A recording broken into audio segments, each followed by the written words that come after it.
อันร่างกายของเราต้องมันต้องเน่าแน่เป็นเรื่องแท้และเห็นนี้ไหมก่อนตายดับรับอาจจะก่อนจะจากโรคไปทำไว้ให้มากก่อนจะจากกัน ขอยกมือ10 นิ้ว กราบนอบน้อมวันตาอภิวาท น้อมระลึกถึงอย่างพระอรหันตสัมมาสัมพุทธเจ้าผู้แสวงหาซึ่งประโยชน์อันยิ่งใหญ่ขอนอบน้อมอย่างพระธรรมคำสอนในศาสนานี้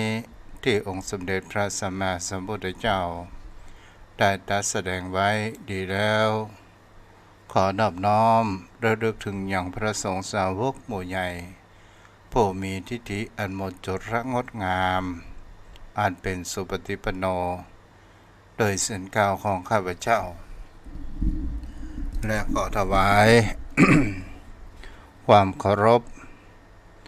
นอบน้อมไว้สามายังครูบาอาจารย์พระเถรานุเถระพระภิกษุสงฆ์สามเณร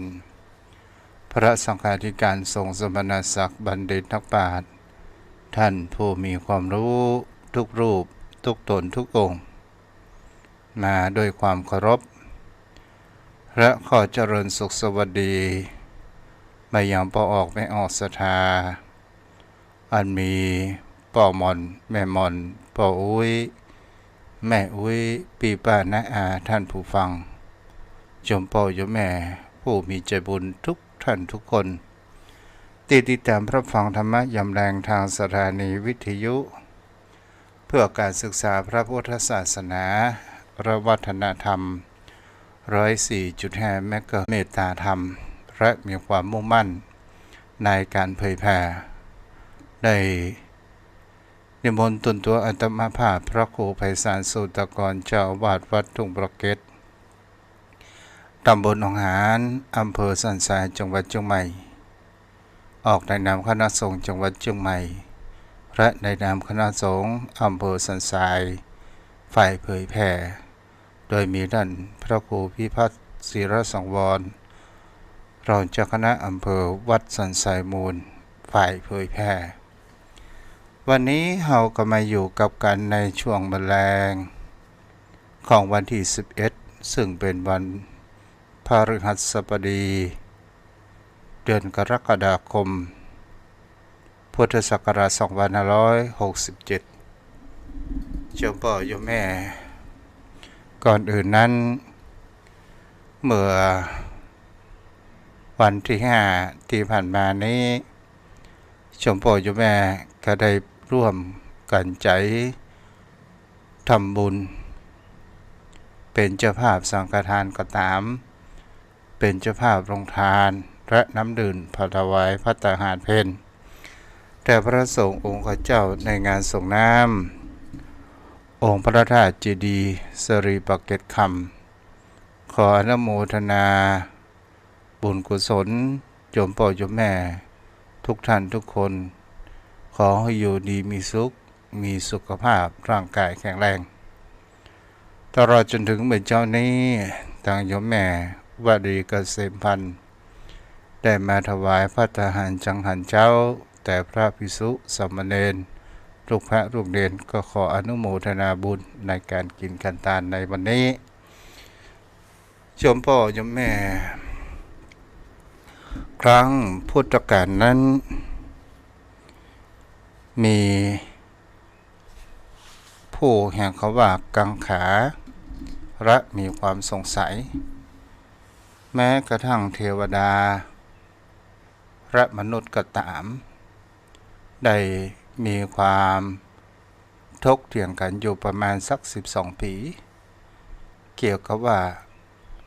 ไอ้อย่างนั้นเป็นมงคลเมื่อครั้งเจ้าสาสิทธัตถะได้บรรลุเป็นพระสัมมาสัมโพธิญาณแล้วพระองค์นั้นก็ได้ตรัสบอกว่าสิ่งที่เป็นมงคลหนึ่งก็คือการฟังน้ำฟังธรรม เป็นมงคลการฟังธรรมนั้นเป็นสิ่งที่ก่อให้เกิดแห่งครอบคิดดีๆก่อให้เกิดปัญญาเกิดขึ้นเหมือนพุทธสุภาษิตบอกไว้ว่าสุสุเตของพระพุทธองค์อันนี้ก็เป็นสิ่งที่ก่อให้เกิดแห่งความเป็นมงคลในชีวิตคำว่ามงคลนั้นก็คือสิ่งที่มันดีๆสิ่งที่มันก่อให้เกิดจิตใจของเรานั้นได้มีความเปลี่ยนแปลงและมีแห่งความว่าแก้ไขสิ่งที่อันเป็นทุกข์ในการที่ว่าคนเรานั้นสิ่งที่คนเรากลัวมากที่สุดนั้นก็คือความทุกข์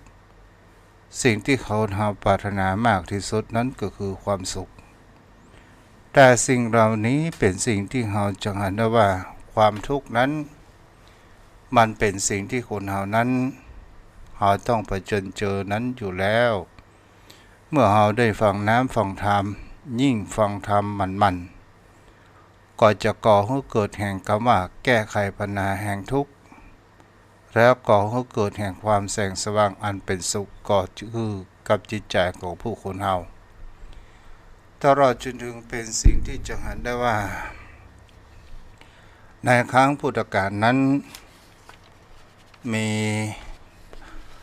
ตอนที่พระพุทธองค์นั้น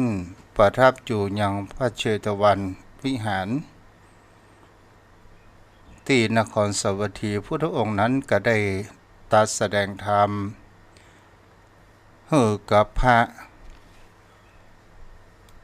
หลานของพระลักขิตเถระ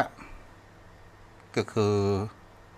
ผู้มีหลานชื่อว่าพระกินัยยะสังคตเถระคิตะซึ่งเป็นหลานของพระสังฆลักขิตเถระจอมพ่อจอมแม่พุทธองค์นั้นได้ตรัสแสดงธรรมไว้ว่าทุรังคะมังเอกจรัง ดิ้นบันคำไปหน่อยเนาะทุมังคะมังเอกจรังอาสาลีลังทุกขหัสยังเยจิตังสัญญะเมสันติโมกขันติมีเนื้อหาใจคำว่าจิตนี้ท่องเที่ยวไปไกลเที่ยวไปดวงเดียวไม่มีรูปร่างอาศัยอยู่ในโครงหาก็คือร่างกายอันเป็นหทัยคนเหล่าใดจะสำรวมจิตคนเหล่านั้นก็จะพ้นจากเครื่องผูกแห่งมารโยมพ่อโยมแม่ในเรื่องนี้เนี่ยเป็นสิ่งที่พระพุทธองค์นั้นได้ตรัสแสดงไว้ว่าการที่ผู้คนเฮานั้นสิ่งที่ควรเฮาระมัดระวังคือเฮาอย่าปล่อยให้จิตของเฮานั้นท่องเที่ยวไปในอนาคตหรืออดีตเพียงแค่ลำพังคำว่าจิตเป็นสิ่งที่ผู้คนเฮานั้นจะเห็นได้ว่าถ้าเฮาปล่อยไปนานๆจะไปเป็นอดีตคนเฮานั้นมันจะคิดในเรื่องสิ่งที่มาเป็นเรื่องก็คิดเรื่องที่มีความผูกเจ็บผูกอาฆาตผูกพยาบาทอย่างใดก็ตามเมื่อเฮาปล่อยจิตไปในความคิดเหล่านั้นมันก็จะก่อให้เกิดแห่งคำว่าเฮาก็จะต้องตกเป็นเครื่องมือมารก็จะก่อให้เกิดแห่งคำว่าความทุกข์เกิดขึ้นตลอดจนถึงการเพ้อฝันไปในอนาคตในสิ่งที่เฮามาประถึงเฮาวาดวิมานความเพ้อฝันนั้นไปต่างๆนานาบางครั้งบางคราวเฮาเพ้อฝันไปและเมาหมู่ลอยไปก็จะก่อให้เกิดแห่งความวิตกและกังวลต่างๆนานานั้นเกิดขึ้นได้คำว่าบ่วงแห่งมารก็หมายถึงคำว่าสิ่งที่มันเป็นรูปเสียงกลิ่นรส ความถูกต้องต่างๆนานาเกิดขึ้นจิตของคุณเฮานี้เป็นสิ่งที่เฮาหันได้บางครั้งบางคราวเฮาปล่อยจิตปล่อยใจไปมันอาจจะตกแห่งคำว่าเป็นทาสของมารก็คือกิเลสตัณหาโลภโกรธหลงสิ่งเหล่านี้เป็นต้นถ้าเฮาบ่ปล่อยให้จิตใจเฮาสำรวจจิตใจของเฮาสำรวมจิตใจของคนเฮานั้นอยู่ในปัจจุบันโดยความไตร่ตรองพิจารณาในสิ่งก่อนที่เฮานั้นจะกระทำก็เป็นสิ่งที่ผู้คนเฮานั้นจะเห็นได้ว่านี้คือการระมัดระวังจิตเกิดขึ้นแหมสักกรรมก็ได้จะอู้กับปนานเนาะวันนี้จะอู้ในเกี่ยวกับว่าเรื่องของพระคินยสังฆรักขิตเถระในเรื่องมันมีอยู่ไว้ว่าครั้งพระสังฆรักขิตเถระผู้เป็นลุงได้ออกบวชได้ฟังธรรมเทศนาขององค์สมเด็จพระสัมมาสัมพุทธเจ้าอันเป็นธรรมที่มีความลึกซึ้งได้ขออุปสมบทเมื่อได้บวชแล้วโดยความจิตเลื่อมใส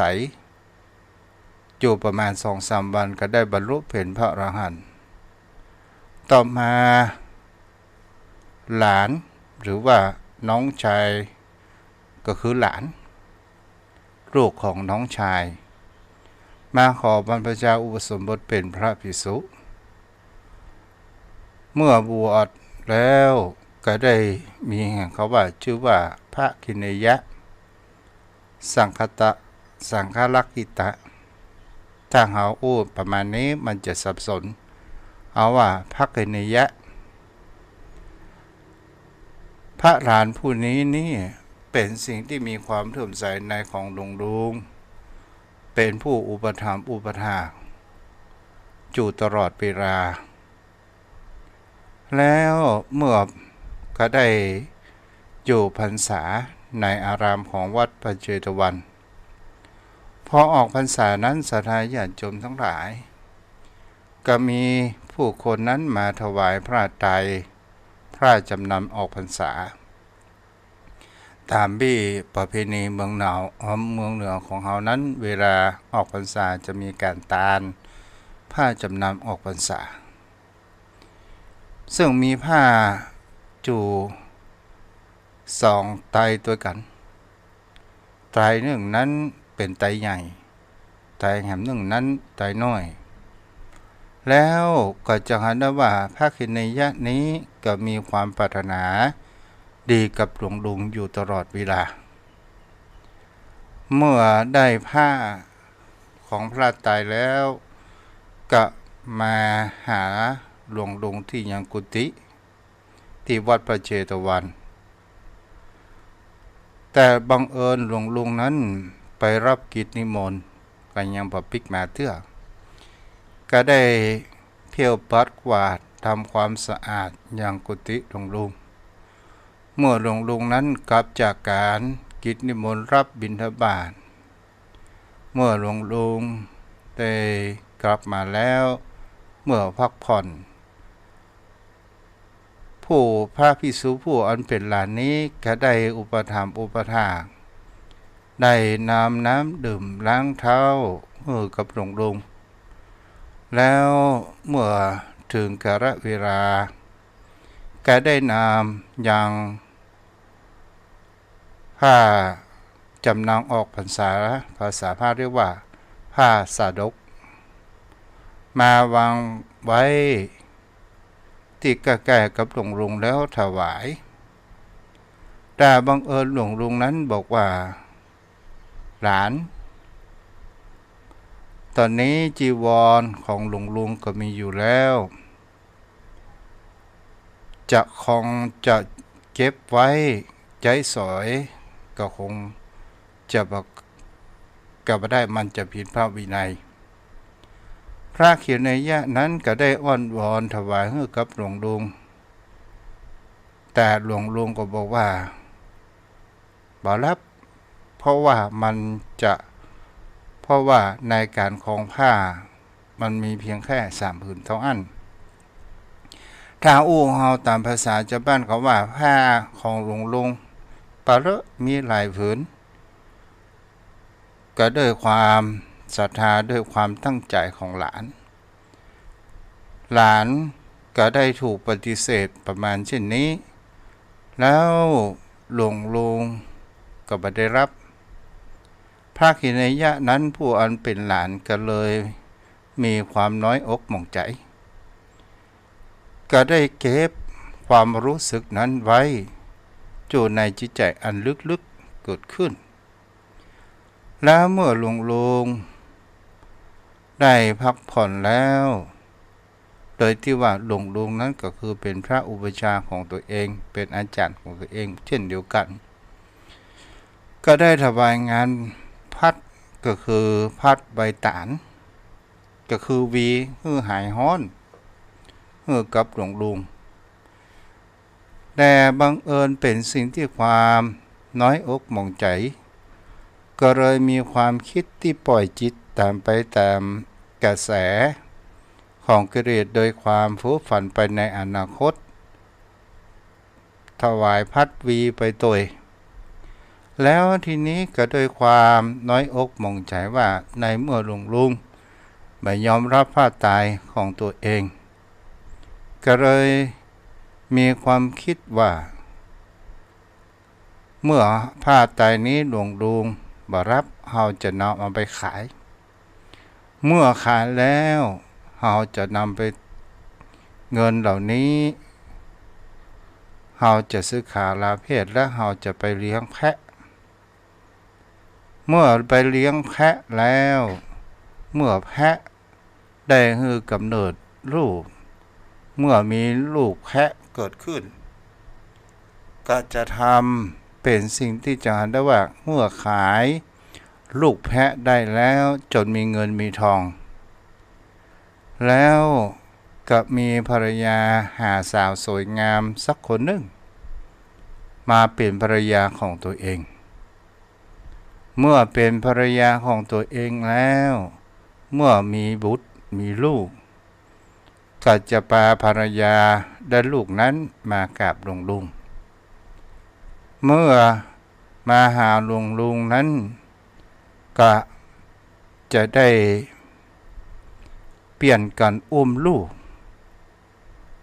แล้วถ้าว่าภรรยาอุ้มเหนื่อยก็จะเปลี่ยนแล้วถ้าตัวเองเหนื่อยก็จะให้ภรรยานั้นอุ้มมีความคิดไปมาไปตามกระแสในความเพ้อฝันของตัวเองถ้าว่าภรรยาไม่ยอมที่จะอุ้มลูกต่อไปจะเอาปัตตักก็คือหมายถึงเขาว่าไม้เนี่ยอันที่เป็นที่อันสั้นๆที่เป็นหนีบไว้ก็จะตีหัวภรรยาของตัวเองแต่เหตุการณ์บังเอิญในการที่นี้แล้วตัวเองนั้นยังถวายพัดกับหลวงลุงอยู่พัดนั้นก็ได้ไปตีหัวกับหลวงลุงด้วยความเป็นพระอรหันต์ก็ได้หูทันกระแสจิตของพระผู้อันเป็นหลานพระขินยะก็เลยบอกว่าโคตรภรรยาทำไมถึงตีหัวหลวงลุงเล่าศรัทธาญาติโยมทั้งหลายพระขินยะหานประการเช่นนั้นก็เลยเกิดแห่งความ ตกอกตกใจก็โล่นหนีเมื่อโล่นก็มีพระภิกษุนั้นได้จับตัวแล้วก็ไปถวายกับพระพุทธองค์พระองค์ด้วยความเมตตาก็ได้บอกว่าเธอปล่อยกระแสจิตไปไกลเกินไปท่องเที่ยวไปเองแล้วก่อให้เกิดแห่งเขาว่าตกอยู่ในหม่วงของมารนี่แหละเป็นสิ่งที่เราจะเห็นได้ว่า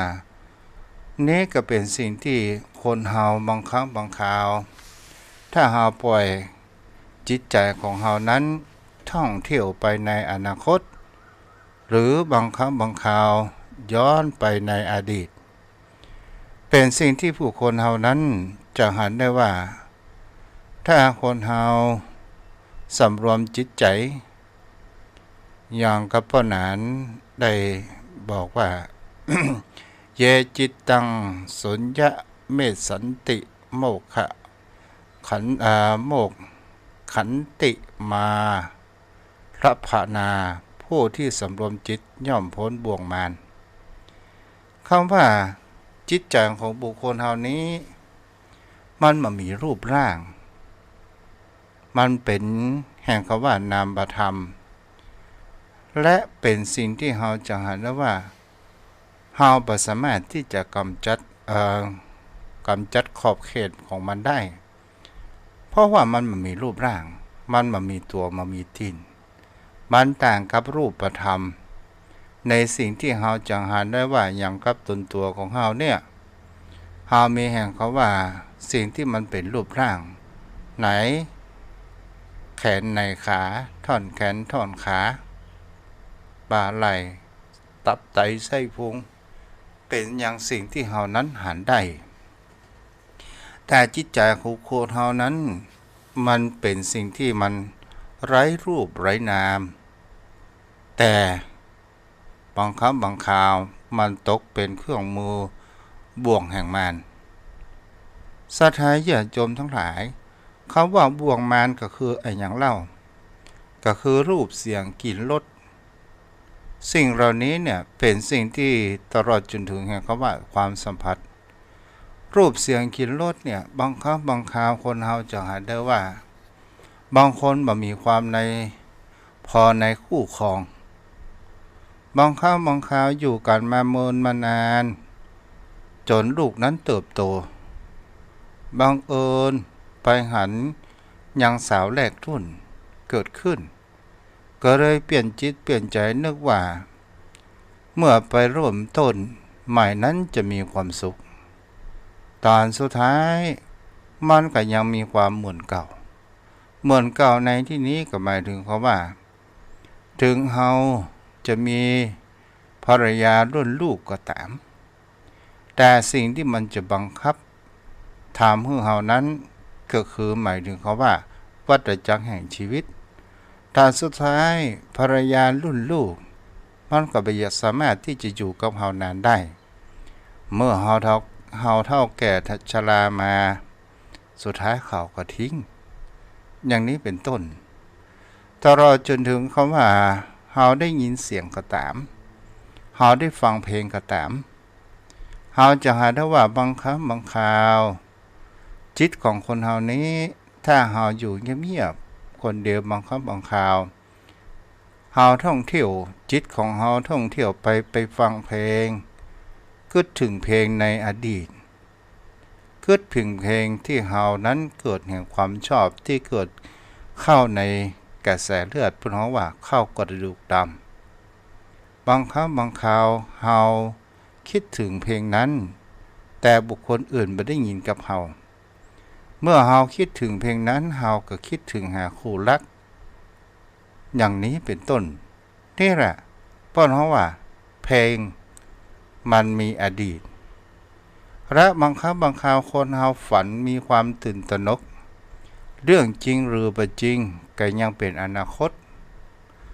บางครั้งบางคราวเฮาอาจจะก่อให้เกิดแห่งความวิตกต่างๆนานาอย่างเฮาเฟ้อฝันไปว่าโอ้กูต้องมีรถสมัยปัจจุบันรถไฟฟ้าของประเทศจีนยี่ห้อนั้นดีเมื่อกูเอามาแล้วกูจะกลับขี่ไปท่องเที่ยวเมื่อมีชีวิตเหลืออยู่เพราะว่ารถไฟฟ้ามันประหยัดไปท่องเที่ยวที่ไหนก็ไปท่องเที่ยวได้แล้วเกิดว่ารถไฟฟ้ามันดับกลางต่างแล้วกูจะทำอย่างไรเอาแล้วศรัทธาญาติโยมทั้งหลายนี่ก็คือปล่อยจิตปล่อยใจเกิดขึ้นมีความวิตกกังวลวาดฝันไปอนาคตไปก่อนนี่เป็นสิ่งที่มันยังมาบ่ถึงเทื่อ อันนี้กับศรัทธาญาติโยมทั้งหลายสิ่งที่สำคัญมากที่สุดอันนั้นก็คือการอยู่ปัจจุบันอยู่ปัจจุบันก็หมายถึงคำว่าเฮาคิดอยู่ในปัจจุบันเฮาบ่ต้องคิดไปถึงอนาคตในสิ่งที่มันมาบังเกิดสิ่งที่มันบังเกิดเตื้อบางสิ่งบางอย่างที่เฮาคิดมันบ่เหมือนอย่างที่เฮาฝันบางสิ่งที่เฮาฝันบ่เหมือนอย่างที่เฮาคิดฉะนั้นเฮาจงอยู่ปัจจุบันในการสำรวมจิตใจของผู้คนเฮาเพื่ออยู่กับปัจจุบันนี้เองเอาละถึงเวลาที่จะได้อู้จาป้อนานอินสมขออนุโมทนาตัวเด้อที่ได้มาเป็นผู้จารเป็นทั้งพิธีกรเสียงง่วนดีเนาะเต็มอกเต็มใจปีหน้าเดือนเก้าเลยป้อนานเนาะ ปีหน้าเดือนเก้าจะไปลืมเดือนเก้าดับประเพณีเอาละเราก็จะได้สนทนาเพราะว่าบางครั้งบางคราวสิ่งที่เราหูก็มีสิ่งที่เราบ่หูก็มีป้อนน้องว่าจะไปคิดเข้าข้างตัวเองว่าตัวเองนั้นรู้เสียทุกเรื่องเอาละป้อนไหนมาแล้วเนาะป้อนนั้นมาแล้วเนาะเจ้าด้วยความเคารพอย่างสูงยิ่งครับกราบไหว้สาครับท่านเจ้าครับ เจ้าพ่อนานว่า ที่ได้อู้มาเรื่องเกี่ยวกับเรื่องจิตใจเนี่ยพ่อนานว่าจิตใจของคนเฮาเนี่ยมันบ่มีรูปแต่บางครั้งบางคราวคนเฮาจะหันว่าจิตใจของคนเฮาเนี่ยบางครั้งบางคราวมันก็กลับกอกมันก็ปิ้นป้อนได้เหมือนกันเนาะพ่อนานครับมันเป็นเช่นนั้นครับท่านพระคุณเจ้าเพราะว่ามันจิตใจของเฮานี่มันจินตนาการมันเป็นอาหารของมันชอบครับท่านเจ้าชอบล่องลอยละเมอเพ้อฝันคิดไปในสิ่งต่างๆนานาเพราะว่าเฮาต้องมันคัดเกลาจิตใจของเฮาเพื่ออยู่กับปัจจุบันเหมือนที่ท่านเจ้าได้อธิบายไว้เบื้องต้นครับแต่ว่าที่มันออกจาก ใจของใจจิตของเฮานะออกจากร่างไปคิดนั้นคิดนี้ละเมอเพ้อฝันไปนั่นเป็นอาหารของมันโดยตรงอยู่แล้วชอบในสิ่งนั้นครับท่านพระคุณเจ้าครับป้อนานมีก่อนเนี่ยเป็นเช่นนั้นมีครับแต่พยายามจะดึงเพราะว่ามัน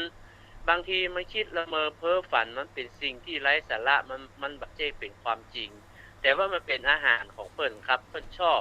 จะบางเพิ่นฮ้องว่าใจลอยใจไปอยู่กับตัวบางทีเฮานั่งอยู่ที่นี่ใจมันคิดไปทุกอย่างทุกสิ่งทุกอย่างมันละเมอเพ้อฝันไปเกินความเป็นจริงมันบ่ใช่เป็นปัจจุบันครับท่านเจ้าครับแต่สิ่งที่มันจะอยู่กับปัจจุบันนี่มันเป็นสิ่งที่เฮาเห็นได้รู้ได้ครับไว้สาครับท่านเจ้าครับอย่างเปิ้นฮ้องว่าความคิดมีเป็นหมื่นล้านเนาะไว้สาครับเป็นเช่นนั้นแต่ความแท้จริงมีบาทเดียวครับมีนิดเดียวครับที่ความข้อเท็จจริงมันมีนิดเดียวครับแต่ที่ท่านเจ้าอธิบายไว้มันก็เป็นจริงทุกอย่างทุกประการเพราะว่าอดีตมันโพ้นมาแล้วมันบ่สามารถที่จะแก้ไขอย่างได้แล้วครับแล้วก็อนาคตมันก็เป็นสิ่งที่มันแน่นอนมันจะเป็นอย่างยังบ่ฮู้ที่จะเกิดมาในข้างหน้าครับระหว่างวันพรุ่งนี้กับความตายอันใดจะมาถึงยังตอบบ่ได้แน่นอนท่านเจ้าดังนั้นเอาปัจจุบันเป็นที่ตั้งครับไว้สาครับท่านเจ้าครับนี่ก็เป็นสิ่งที่เราก็ลองดูว่าความใฝ่ฝันในชีวิตของคนเฮาแต่สิ่งที่พระพุทธองค์บอกว่าการฟังธรรมมากๆการสวดมันๆตลอดจนถึงถ้าเฮาสวดประจ้างอย่างเฮาได้ยินเสียงของพระเจ้าพระสงฆ์ไหว้พระสวดมนต์เพิ่นก็ถือว่าเป็นมงคลและก็เป็นการสำรวมจิตบ่ปล่อยจิตนั้นไปล่องหนไปต่างๆนานาเกิดขึ้นไว้สาครับแต่สิ่งที่ผู้คนเฮาจะหานแหมประการหนึ่งว่าจิตใจของคนเฮาเนี่ยมันอยากจะได้เหมือนดั่งใจอย่าง 100% เนาะเพราะนั้น ครับเป็นเช่นนั้นครับท่านพระคุณเจ้าที่ท่านเจ้าว่าไหว้พระสวดมนต์เพราะมันทำให้เกิดสมาธิจิตใจมั่นคงครับมันแบบฟุ้งซ่านเมื่อจิตใจมั่นคงมาอยู่กับตัวเฮามันก็คืออยู่ในปัจจุบันแต่ว่าสิ่งที่มันจะได้ทุกอย่างทุกประการนั้นหาได้เป็นเช่นนั้นไม่ครับก็ถ้ามันได้ทุกสิ่งทุกอย่างดังใจคิดเมื่อตายแล้วจะเอาเก็บไว้ที่ไหนมันได้พ่องเสียพ่องมันก็เป็นเรื่องปกติธรรมดาแต่ที่เราต้องกระทำคือคุณงามความดีเท่านั้นครับกราบไหว้สาครับ เจ้าอนุโมทนาเนาะนี่แหละครับ เพราะนั้นเป็นสิ่งที่คนเฮานั้นจะควรได้ประโยชน์แห่งการฟังธรรมขององค์สมเด็จพระสัมมาสัมพุทธเจ้าเฮาบ่ต้องไปฟัง 84,000 พระธรรมขันธ์หรอกก็เพียงแค่เฮามีหยิบมือหนึงหรือว่ากำมือหนึงเพียงแค่เล็กๆน้อยๆแล้วเฮาปฏิบัติอย่างจริงจังมันก็ก่อให้เกิดแห่งความสุขแห่งจิตใจของคนเฮาได้หลักธรรมคำสอนของพระพุทธองค์นั้นเป็นหลักธรรมที่แก้ไขปัญหาในชีวิตของคนเฮาเนาะเพราะนั้นไหว้สาครับมันเป็นธรรมชาติที่ทรงไว้ธรรมะขององค์สมเด็จพระสัมมาสัมพุทธเจ้าทำอันใดก็มันไร้ค่าถ้าบ่นำมาปฏิบัติแต่ตรงกันข้ามธรรมะอันใดก็มีความล้ำค่าเพราะนำมาปฏิบัติถึงแม้ว่าจะบ่ครบ 84,000 พระธรรมขันธ์ขอให้รักษาที่ใจอย่างเดียวสามารถที่จะคุ้มครองตนตัวเฮาได้เพราะธรรมะสามารถนำผู้ที่ประพฤติปฏิบัติให้อยู่เป็นสุขผู้ปฏิบัติธรรมย่อมได้รับความสุขและธรรมะย่อมคุ้มครองผู้ปฏิบัติธรรมเป็นเช่นนั้นครับกราบไหว้สาครับท่านเจ้าครับเจ้าแล้วก็ เฮาก็มีเป็นสิ่งที่ฉันได้ว่าแต่คนเฮาไปเข้าใจผิดว่าทำคำสอนของพระพุทธองค์นั้นจะทำให้เฮานั้นมีเงินมีทองมากมายมหาศาลก็มีหลักธรรมที่ทำให้เฮาเกิดแห่งความร่ำรวยก็คืออิทธิบาท4เนาะอันนั้นก็คือทำให้มีเงินมีทองได้แต่สิ่งที่คนเฮานั้นมันไปหวังผิดกันอย่างเช่นไปไหว้พระสวดมนต์โอ้ขอจกดีเด้อขอรวยแล้วบ่ทำอยู่สักอย่างเนี่ยเพราะนั้นอันนั้นชาวบัตรเนี่ย เราอันนั้นที่ว่าการทำในสิ่งที่หวังผลมันเป็นการก่อกิเลสครับเพราะว่าการทำบุญมันเป็นการเสียสละมันเป็นการทำความดีทำแล้วมีจิตใจเบิกบานหาใช่ว่าเป็นการลงทุนไม่แต่อานิสงส์ของการทำบุญนั้นเพิ่นจะเกิดขึ้นทีหลังครับหลังจากที่เรากระทำแล้วโดยที่เราบ่ต้องไปคาดว่าเอาทำ20 บาทขอถูกหวยเต้อขอได้รางวัลเต้ออันนี้เป็นการทำบุญที่ผิดจุดประสงค์จุดเป้าหมายเพราะมันเป็นการค้าเกินกำไรเกินไปครับท่านเจ้าครับ มันเป็นการวางผลและเกินกำไรครับแต่อธิษฐานหรือตั้งใจได้ครับเขาอาจจะทำบุญไปก็ขอให้บุญรักษาคุ้มครองเฮาให้ได้อยู่ดีมีสุขมันก็ดีเหมือนกับนักปราชญ์บัณฑิตหรือพ่ออุ้ยแม่ม่อนเฮาเพิ่นก็ตั้งมโนปณิธานแต่เพิ่นตั้งปณิโนปณิธานว่าโดยข้าพเจ้าได้ทำบุญนี้ขอให้ได้บรรลุถึงสุข3ประการคำว่าสุข3ประการก็คือสุขในโลกเมืองคนสุขบนสวรรค์จันทร์ฟ้าและสุขพระนิพพานเป็นที่สุดด้วยเทินนะครับมันเพิ่นตั้งอกตั้งใจแต่ว่าบ่ใช่ว่าขอให้มันร่ำรวยอันนี้มันผิดวัตถุเพราะนั้นต่อไปนี้มีแหมเรื่องหนึ่งใบสาครับก็คือพ่อหนานขอคาถามานิยมคำเนาะพ่อหนานบอกว่ามามีโอ้จะไปจี้นะพ่อหนานคาถามหานิยมน่ะหันพ่อหนานนะโอ้ได้เมียหนุ่มเอี้ยพ่อหนานจะว่าอย่างใดเพราะถ้าพ่อหนานจะสอนคนบุคคลคนนี้คือถ้าเราจะเอาเมตตามหานิยมนี้ขอเอาหลักคำสอนองค์สมเด็จพระสัมมาสัมพุทธเจ้าไปใจเพราะว่ามันอยู่ที่การกระทำของเฮา าจะฮื้อเปิ้นฮักเฮาต้องฮักเฮาต้องฮักเปิ้นก่อนเฮาจะฮื้อเปิ้นมีความนับถือเฮาต้องนับถือเปิ้นก่อนและเฮาฮื้อเปิ้นนะย่อมเป็นที่ฮักของคนของผู้รับก็ย่อมเป็นที่เคารพนับถือของคนที่ฮื้อธรรมของพุทธองค์นี่ที่ทำให้เกิดเมตตามหานิยมมีมากแต่เราต้องปฏิบัติลงมือครับพรหมวิหารก็ได้สังฆะวัตถุ4ก็ได้เมื่อปฏิบัติแล้วก็ย่อมเกิดผลจากการปฏิบัติครับใช่ว่าท่องอย่างเดียวเป็นเมตตามหานิยมแต่หาได้ลงมือปฏิบัติไม่ครับท่านเจ้าอู้ถึงว่ากถามหานิยมของพุทธองค์เนี่ยมีหลายอย่างขันติก็แม่นใช่ธรรมะความอดทนก็แม่นวิริยะความขยันก็แม่นพรหมวิหารธรรมก็แม่นแต่คนเฮาบ่ใจเพราะนั้นอันนี้มันไปได้บ่ใจนะอมก็เลิกตึกตักเงินทักสาวลงไม่ใช่ครับเพราะนั้นอีโล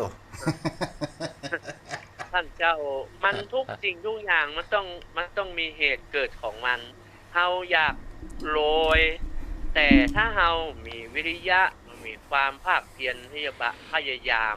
เฮาขาดอิทธิบาท4มันก็ผสมเหตุสมผลซึ่งกันว่าที่จะโรยขึ้นมาเพราะทุกสิ่งทุกอย่างมันบ่ได้โดยความคิดอธิษฐานความคิด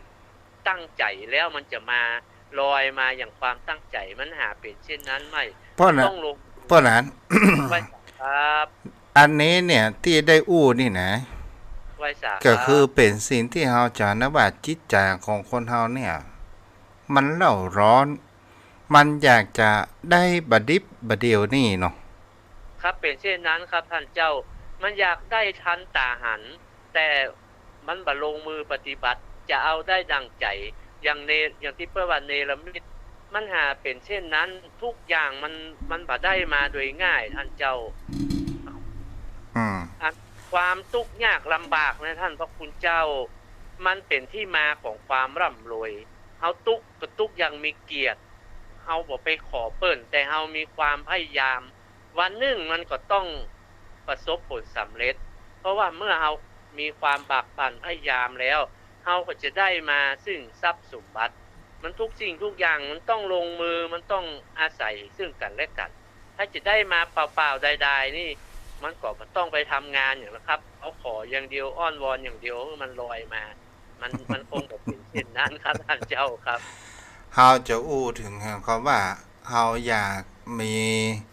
แห่งเขาว่าทำให้คนชื่นชอบในสิ่งเหล่านี้เฮาก็จะลองดูสังเกตและพิจารณาดูว่า1น้ำใจ2ความช่วยเหลือก็คือรับธรรมคำสอนของพระพุทธเจ้าคือพรหมวิหารธรรมแล้วก็เป็นสิ่งที่คนเฮาจะหันได้ว่าเฮาจะทำเดี๋ยวนี้แล้วเดี๋ยวนี้มันบ่มีในโลกแต่สิ่งเหล่านี้เนี่ยถ้าเฮาทำมันเป็นอาจินเป็นชีวิตจิตใจโดยการที่เฮาบ่หวังสิ่งตอบแทนสิ่งเหล่านี้มันก็จะเป็นฝั่งจิตใจของเฮานั้นมีความลึกซึ้งเกิดขึ้นและก็มีความผูกพันถึงบ่ใช่ญาติก็เป็นญาติเป็นสิ่งที่เฮาจะหันได้ว่ามันเป็นญาติธรรมบางครั้งบางคราวคนเฮาก็ลองดูสังเกตว่าคนเฮาบ่ได้มาพบกันบังเอิญมันมาพบกันโดยแห่งคำว่าบุญญาวาสนาในการทำที่เฮาร่วมกันนั้นเกิดขึ้นไว้สาครับแต่สิ่งที่เฮาจะได้ว่ารักธรรมที่ของพุทธองค์ได้ตรัสแสดงไว้เนี่ยพุทธองค์ได้ชี้แนวทางแสงสว่างชี้บอกแนวทางนำแสงสว่างก่อให้เกิดแห่งความสวัสดิผลเกิดขึ้นก็คือความสุขก็คือรักธรรมของพระองค์นั้นเป็นรักธรรมแก้ทุกข์ทำให้จิตใจของเฮานั้นเป็นสุขแต่คนเฮานั้นบางครั้งบางคราวเกิดมาก็บ่ได้ศึกษาธรรมบางคนเกิดมาจาดถึงจาดบ่เคยฟังน้ำฟังธรรม บอกเคยเข้าวัดคอยวาเปิ้นอู้เรื่องศีลเรื่องธรรมกันหนีห่างเตียวหนีไปเปิ้นอู้เรื่องลามกจกกระเป็ดกะโล่นเข้าหาอย่างนี้เป็นต้นไปสาครับเนาะนี่แหละเป็นสิ่งที่เราจะได้ว่าเปิ้นอู้เรื่องศีลเรื่องธรรมบ่ชอบเปิ้นอู้รอขอนินทากูว่าตู้เจ้าวันนั้นกูหันแล้วอินนั้นมันเข้าไปวัดมันอย่างนี้เป็นต้นเนาะ อันนี้เปิ้นว่าจิตใจไฟต่ำขอโทษครับจิตใจเนี่ยชอบเสพสิ่งของที่บ่มีสาระก็คือชอบเสพของสกปรกเรื่องที่มันบ่มีสาระแก่นสารนั้นชอบไปเป็นไฟต่ำครับโลกธรรมในสิ่งที่ต่ำคือแทนที่จะศึกษาหรือว่าพิจารณาตามหลักความจริงที่เป็นเหตุเป็นผลในทางสร้างสรรค์แต่จิตใจหาเป็นเช่นนั้นมันว่าไฟแต่สิ่งที่มันไร้สาระเรื่องนินทาโลกธรรมเรื่องที่บ่มีเหตุบ่มีผลบ่มีสาระแก่นสารอันนี้จิตชอบไฟไปทางนั้นท่านขอโทษครับพุทธทาสท่านว่าชอบเสพสิ่งสกปรกอันเป็นขยะจิตใจไฟต่ำท่านเจ้ากราบไหว้สาครับเหมือนแมงโงนนะเนาะเป็นเช่นนั้นครับ มันเหมือนท่านเจ้าว่าเลยถ้า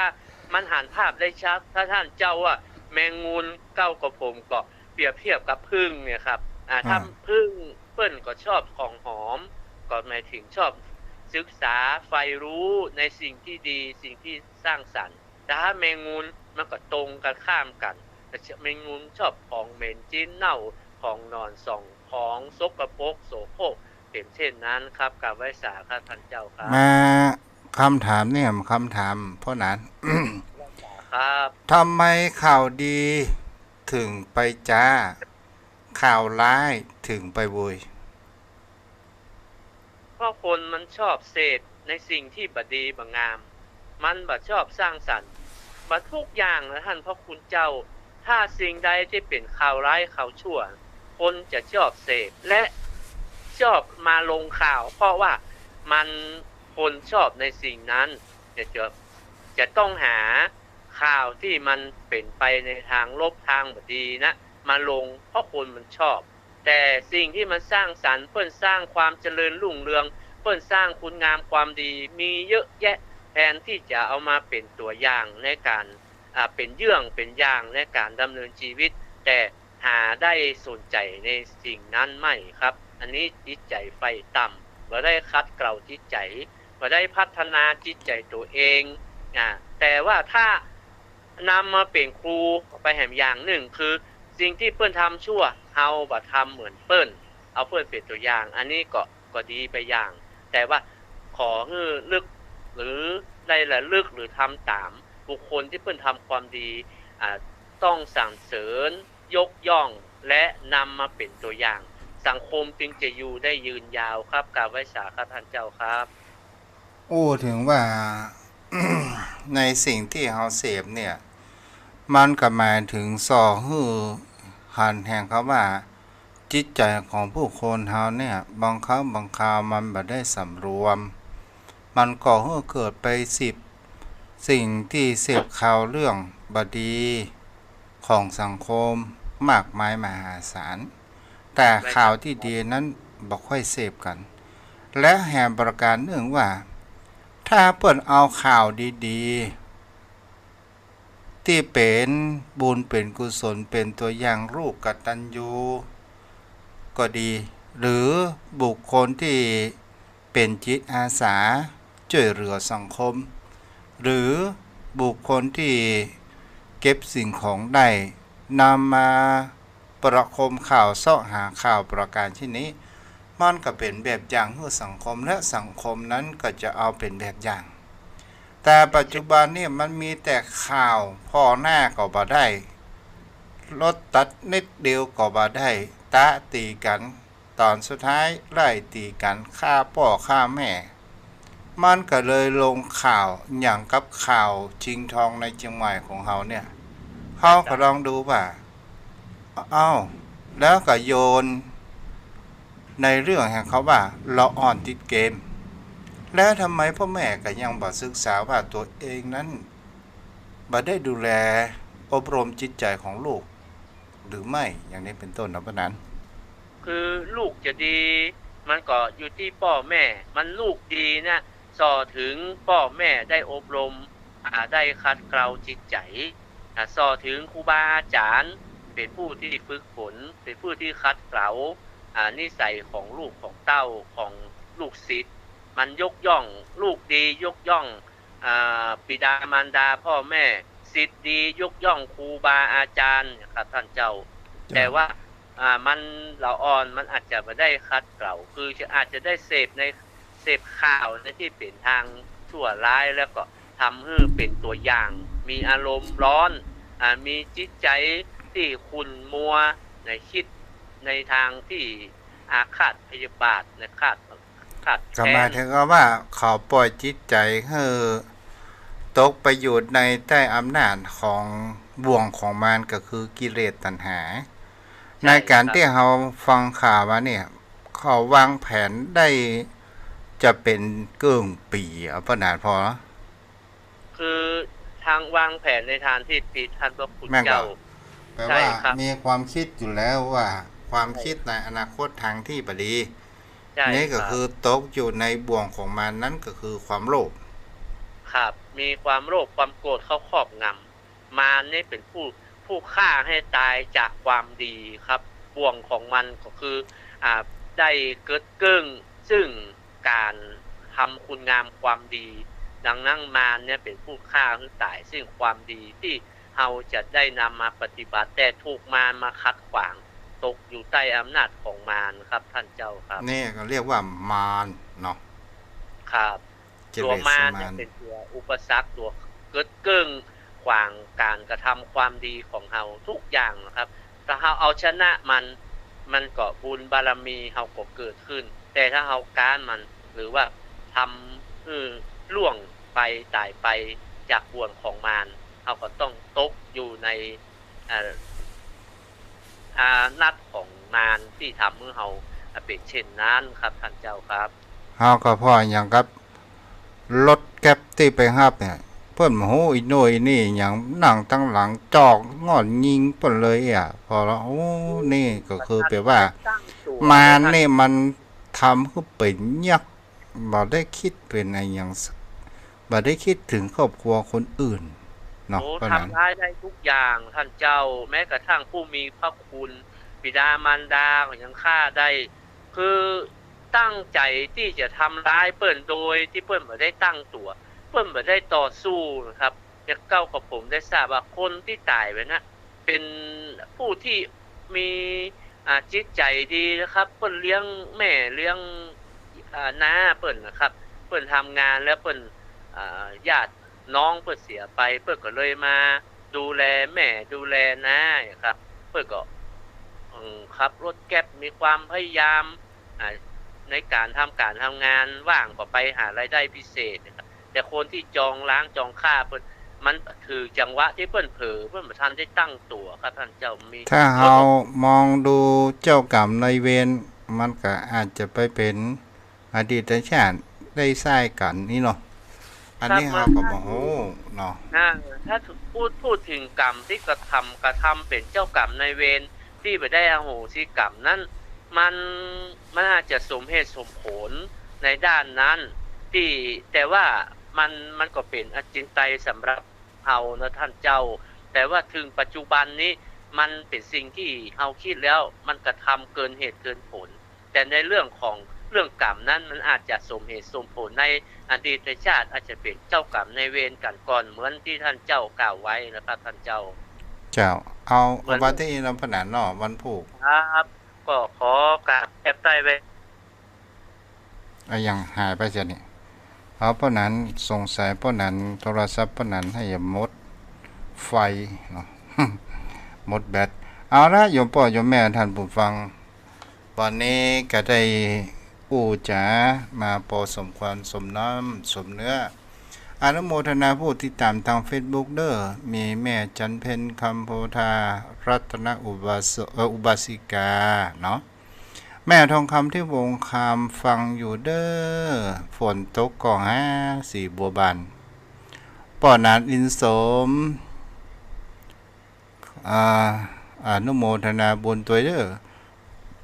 อลง Facebook หมูว่าป่อนานไปมีงานบำเพ็ญกุศลศพของไผ่เนาะป่อนานนี่เป็นผู้มีจิตใจกว้างขวางมีจิตใจเมตตาเหมือนกันเนาะหันหลายตีหลายตามไปตั้งวัดตั้งวากับหันเนาะตั้งในบ้านในจองกันขออนุโมทนาบุญตัวเด้อเอาละไผ่จะโทรศัพท์มามีผู้ฟังอยู่ก็0631639950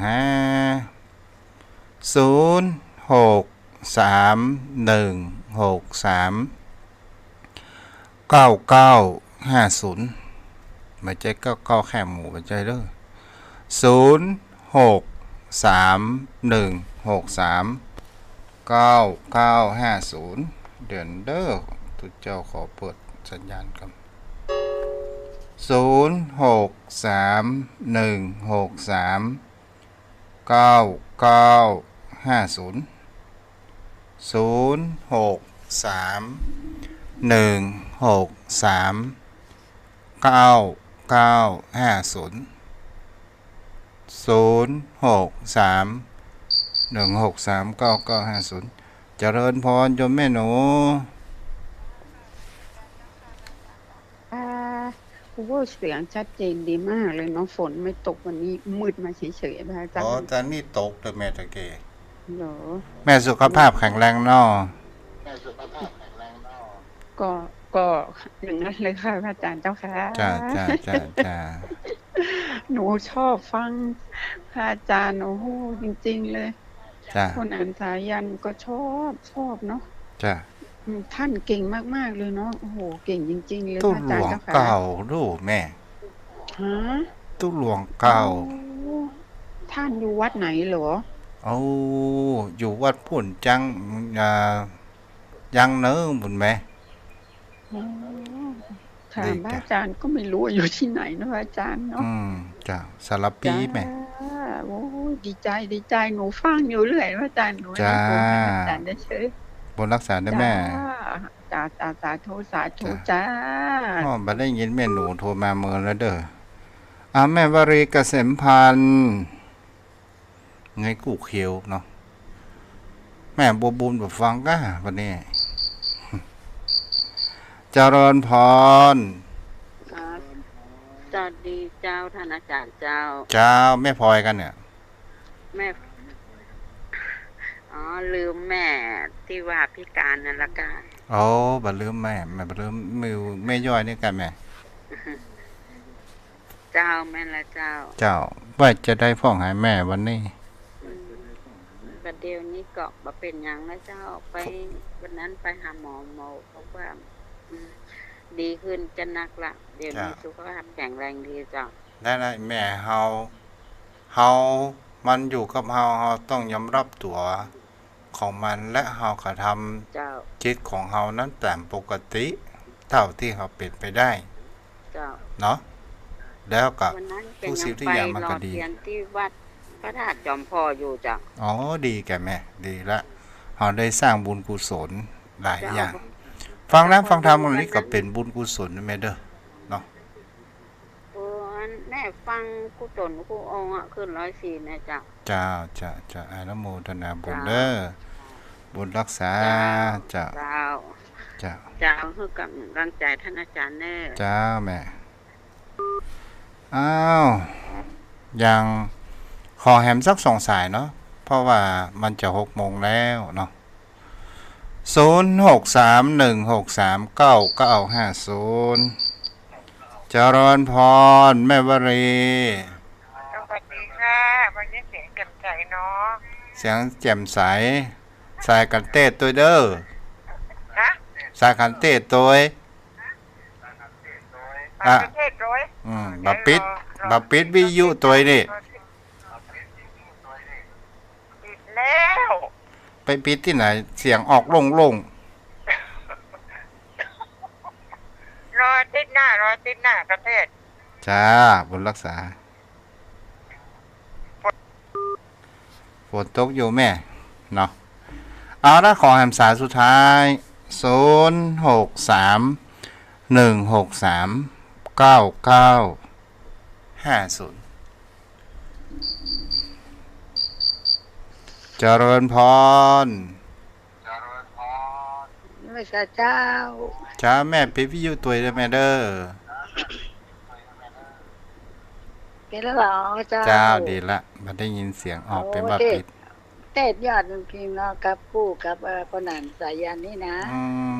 ได้กัน ยอดจริงๆต่อ การ ไปทุกคำเลยเนาะ การแม่เลี้ยงวัชพันธุ์เนี่ย แม่เลี้ยงพันธุ์บ้านโด ท่าน ด วั เนี่ น ย นั้นแม่ฮองไปแล้วเนอะ เจ้า ไม่ได้ไป อนุโมทนาแม่เจ้า แม่ เจ้า ก็เลยฮองแม่บ่ค่อยสบายเวียนหัวก็เลย อ๋อมันตรวจสุขภาพใจเด้อ เลยรออยู่เอาทำบุญที่หน้าบ้านนี่ก็ได้เนาะ เจ้าได้หมดอ่ะแม่เอ้ย แล้ว ใจถึง ไป สิ ขนาดไปบ่ได้ เจ้าแม่หมดเวลาแล้วเด้ ทำบุญ อ ทำที่ไหนก็ได้นะท่านเนาะ เจ้าจะหมดเวลาแล้ว เอาแล้วมันผู้มาปากัดหมายเด้อ เหมือน เจ้า เจ้าขอไหว้พระเจ้าเด้อ เจ้าบุญรักษาเจ้า สาธุ